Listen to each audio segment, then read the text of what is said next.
El motivo de mi video de hoy es la publicación en inglés del libro de mi amigo Lev Pepsner, que se llama Microestándares del Pensamiento. Y el segundo, por así decirlo, subtítulo Herramientas TRIZ en la era de la inteligencia artificial. Lev es un especialista reconocido en el campo de la teoría de resolución de problemas inventivos con grado de candidato en ciencias técnicas maestro de TRIZ. Creo que en el mundo hay no más de 100 maestros de TRIZ. Lev desarrolló un sistema de microestándares de pensamiento para resolver todo tipo de problemas inventivos y creativos en situaciones de ingeniería, negocios y sociales psicológicas. ¿Pero qué son los microestándares? Ahora lo voy a explicar y después les contaré algunas historias divertidas de su libro. Dicen que todos los actores actúan con clichés. Un buen actor se diferencia de uno malo en que el malo tiene 4 clichés y el bueno tiene 400. Un cliché en una profesión es una analogía que usa la persona para no resolver el problema desde cero, sino aprovechar la experiencia previa y, como se dice, aplicarla a una nueva situación. Así es también en la invención, en la creatividad. Cuantas más situaciones estándar diferentes conozca una persona, más rápido podrá encontrar una solución por analogía con alguna de esas situaciones de su experiencia o de varias.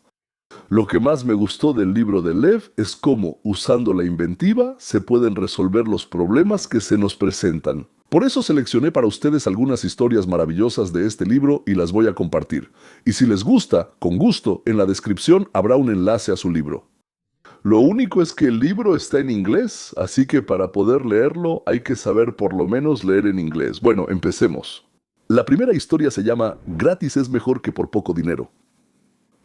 Es extraño, ¿verdad? Sí, así es la historia que cuenta Lev, una de las organizaciones públicas para la protección de los derechos de los pensionados en Estados Unidos. Propuso a los abogados establecer precios preferenciales para las personas mayores. Adultos mayores, ¿verdad? Aquellos que tienen más de 65 años. Con la tarifa estándar de un abogado de 150 a 300 por hora, ofrecer estos servicios a los seniors por $30 la hora, ¿verdad? Bueno, la respuesta de todas las organizaciones a las que acudieron fue clara. Pues no. Eso es. Entonces la asociación cambió de táctica. Volvieron a enviar cartas, pero esta vez presentaron su propuesta de la siguiente manera. ¿Pueden ayudar? Eso es. Que los señores den asesoría gratuita a estos pequeños y a los ancianos de bajos recursos. Y sucedió algo que, a primera vista, parecía inesperado. Una parte significativa de los abogados aceptó. Bueno, ¿dónde está la lógica aquí?, se preguntarán. ¿Por qué los abogados se negaron a recibir, digamos, $30, pero aceptan trabajar gratis? Y los psicólogos dirán, nada sorprendente. En nuestros libros de texto ya está todo escrito. La razón es que el cheque funciona en 2 sistemas de medición. Uno es el mercado, el otro es social. En el sistema de mercado, el comportamiento de la persona está determinado por el beneficio. Por ejemplo, si compras algo o vas a buscar trabajo, el precio o el valor tiene el papel principal al tomar una decisión. Muestra cuánto cuesta un producto y si estás dispuesto a aceptar ese precio, o cuánto te valoran los demás, y si aceptaste esa valoración. Es completamente diferente. Te comportas de otra manera en el ámbito social. Ahí funcionas de acuerdo con las normas sociales. Es el momento de la moralidad. Sostenemos la puerta para que alguien pueda pasar cómodamente. Y nos basta con su agradecimiento. Sí, cedemos el asiento a una anciana en el autobús sin esperar, que nos dé una moneda o algo así. ¿Pero esas acciones aumentan nuestra autoestima? Nos muestran que nos comportamos de acuerdo con la moral aceptada en la sociedad.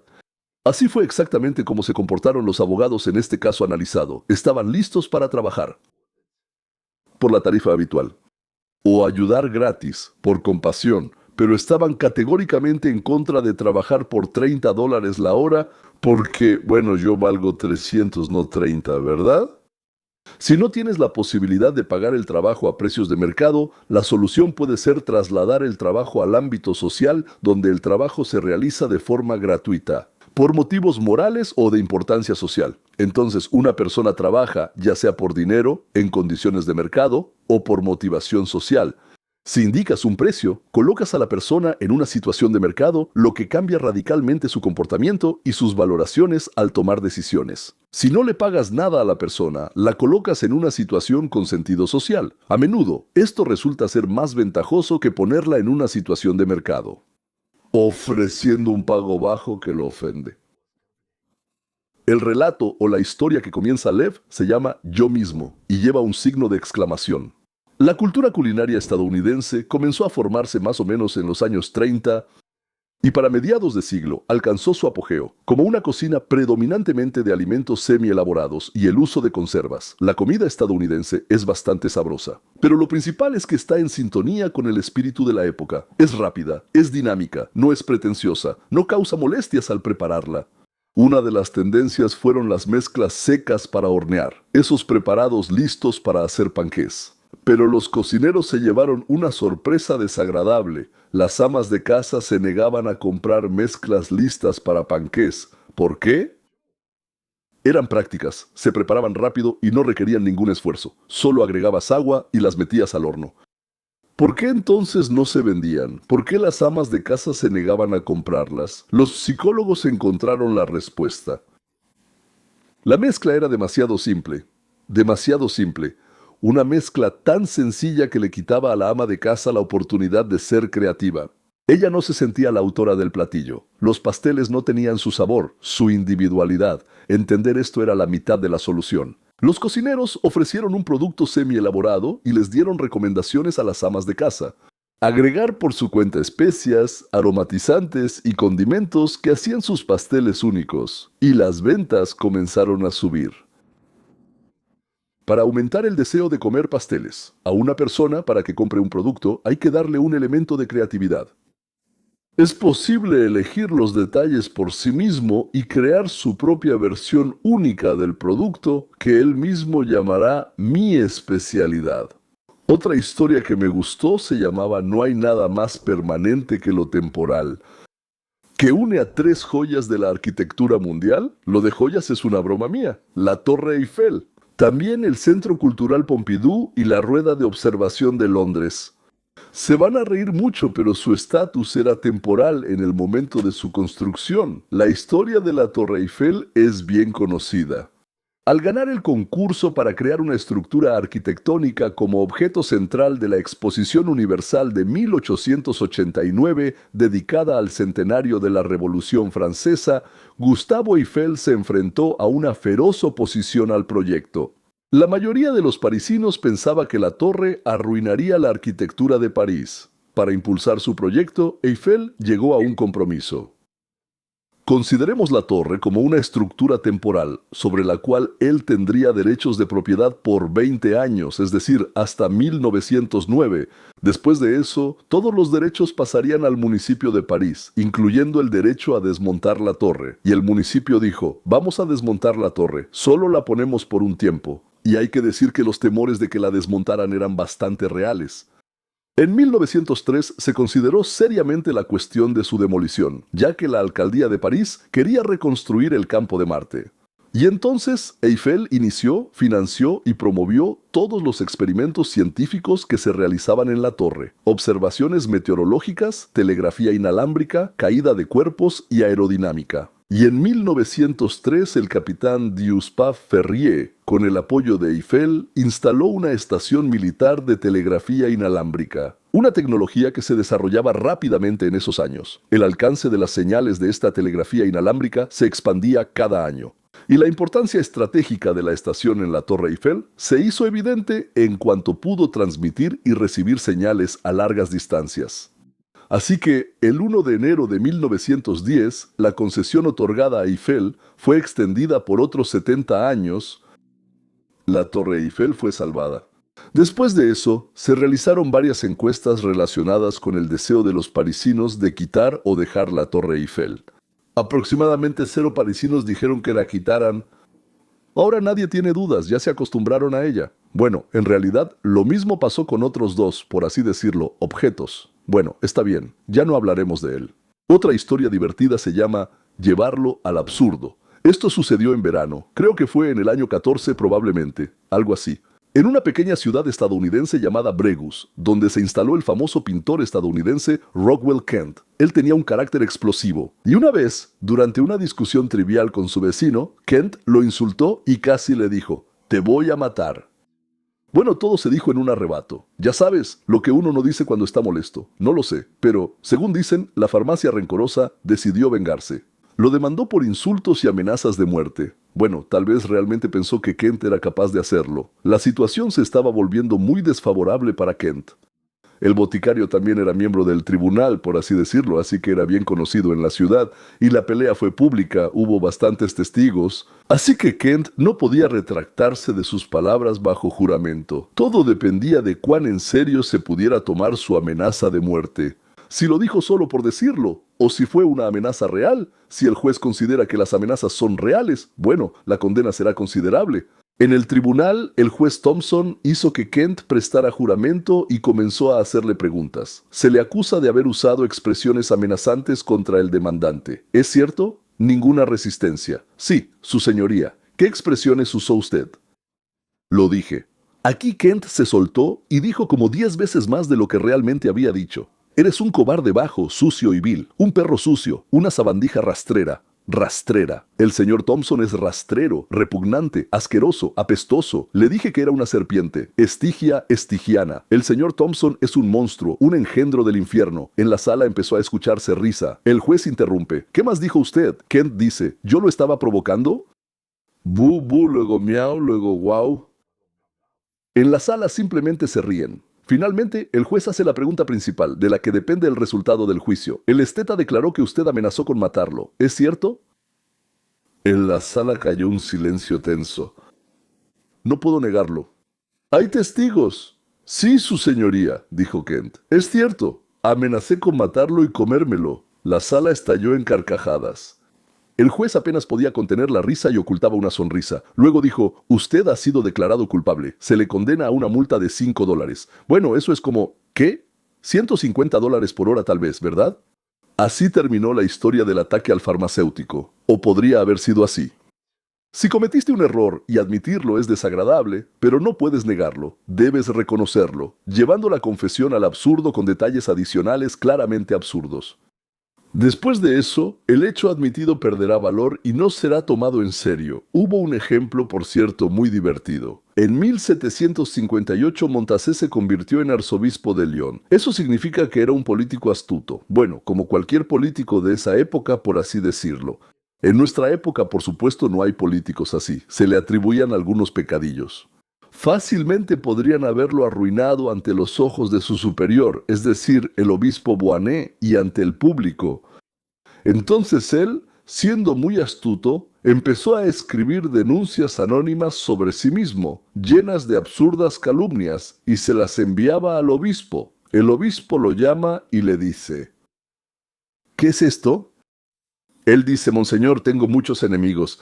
Como resultado, cuando Boan empezó a recibir cartas anónimas con acusaciones verdaderas contra Montasset, no les prestó ninguna atención, porque ahí estaba escrito 20 veces menos, y por así decirlo, cosas mucho más leves que lo que él recibía antes. Hay otro ejemplo.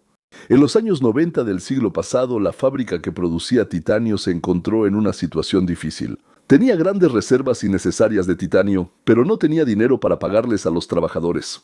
El director quería vender el titanio y pagar los sueldos, pero el titanio era un material estratégico y estaba prohibido venderlo como materia prima. El director encontró una manera de evadir la restricción.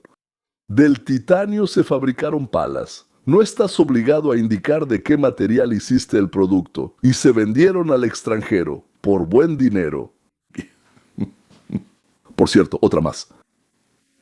Cosas extrañas hacían con el titanio. Están alrededor de la compañía que exportaba réplicas de muebles antiguos. No tenían mucha demanda y, según los documentos, eran deficitarios. Pero la compañía seguía insistiendo en exportar sofás con bonitas telas decorativas, clavados con tachuelas doradas.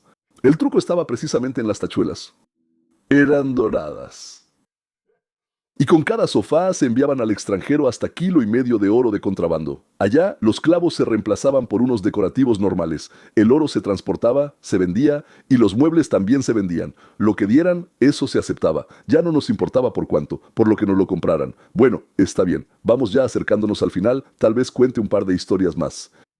Creación de condiciones críticas. En 1968, un desconocido cometió el mayor robo en la historia de Japón. ¿Se robaron casi 300 millones de yenes? Esto ocurrió a plena luz del día y sin usar armas. Un hombre vestido con uniforme de policía detuvo un automóvil que transportaba el salario de los trabajadores de la fábrica de Toyota. Les dijo a los guardias que la policía había recibido información de que el auto estaba con una bomba. Dijo que era necesario revisarlo de inmediato. Ellos, naturalmente, salieron todos del auto. Se alejaron medio paso. Él entró aquí y allá. De repente gritó, ¡corran! Todo va a explotar ahora. Los guardias, en pánico, salieron corriendo. Y el hombre rápidamente se subió al volante y se fue. No lograron atraparlo. Y el crimen sigue sin resolverse hasta ahora. Si las restricciones impiden realizar las acciones requeridas, crea una situación de crisis en la que se eliminen todas las restricciones y obstáculos, abriendo caminos hacia la solución deseada. Bueno, supongo que es lo último, ¿verdad? Lev lo llama señalar sin señalar. Es una historia graciosa. La Cámara de los Lores del Parlamento inglés es famosa por su exquisita cortesía. Los ataques y groserías hacia el oponente son absolutamente inaceptables. Pero, ¿cómo se logra esto? El insulto debe ser pronunciado en voz alta. Realmente dan ganas, pero sin violar las reglas de conducta en la sala de la Cámara de los Lores. Y así fue como comenzó esto. Uno de los lores se dirigió al presidente y dijo, «Señor, ¿me permiten las reglas de nuestra Cámara llamar a Lord Wellington un asqueroso cerdo gordo?» «No», dice. Entonces, el presidente de la Cámara dice, «No puede llamar a Lord Wellington un asqueroso cerdo gordo». En ese caso, dice el Lord, me veo obligado a renunciar a mi deseo de llamar a Lord Wellington un asqueroso cerdo gordo, aunque realmente quiero hacerlo, che. Ay, ay.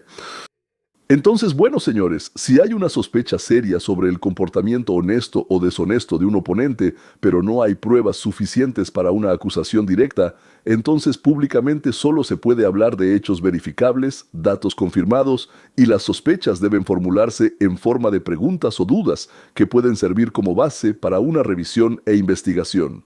Al mismo tiempo, es preferible no mencionar nombres, sino dar a entender en términos generales de quién se trata. A veces se puede recomendar enfáticamente al oponente que no haga lo que en realidad quieres que haga, pero hacerlo en forma de negación. Por favor, no lo hagas, esto es lo que queremos recordar. Durante el primer mandato presidencial de Trump, grandes caravanas de migrantes ilegales venían de países centroamericanos, pero solo se podía adivinar quién las financiaba. No había pruebas directas, pero sí se quería que todos supieran quién era. Sin embargo, las acusaciones directas podrían llevar a cargos de difamación, y entonces Trump declaró que alguien financió el movimiento de las caravanas de inmigrantes. No mencionó ningún nombre, pero dijo que no se sorprendería si detrás de esto estuviera el financiero Jorge Soros. Bueno, con esa declaración es imposible perseguir a Trump con una acusación de difamación, ¿verdad? Bueno, él no se sorprendería, pero tampoco acusó a nadie. En esta nota positiva quiero terminar la reunión de hoy. Y en la descripción voy a poner enlaces para comprar en Amazon el libro de Lev Pevsner en ruso, no, en inglés. O tal vez está en ruso también. Miren, sí, por así decirlo, todos los enlaces estarán ahí. Para sus amigos que no saben leer en ruso, en inglés, por cierto, miren, empecé a contarles algo, pero yo mismo no lo he revisado todo. Sí, bueno, sería genial si está tanto en ruso como en inglés. Adiós.